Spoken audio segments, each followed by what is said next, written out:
Orí ni nọ́mbà yìí o.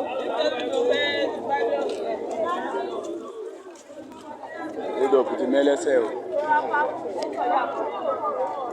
All win na win.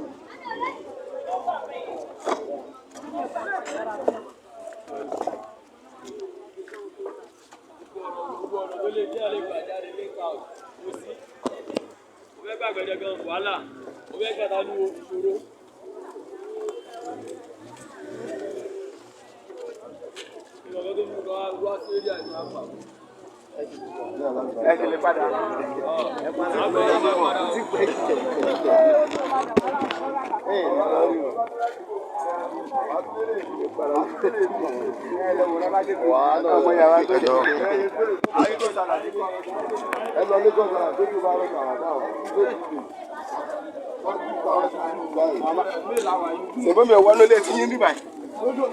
Lójoojúmọ́ bá di ẹgbẹ́ ní lọ́ra ọkọ̀.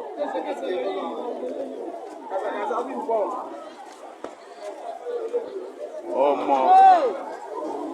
Wọ́n wo fíìmù bí.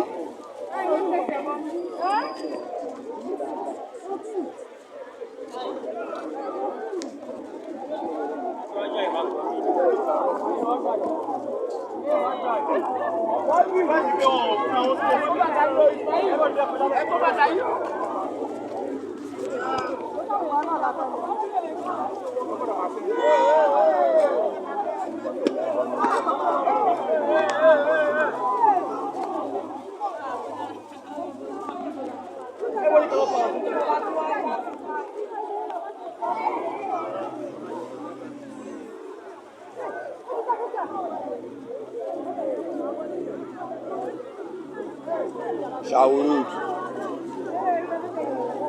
Lórí gbogbo ẹni o. Ó dọ̀ bùkún tún mú ẹlẹ́sẹ̀ gan. Àwọn gbà lórílẹ̀-èdè yìí o.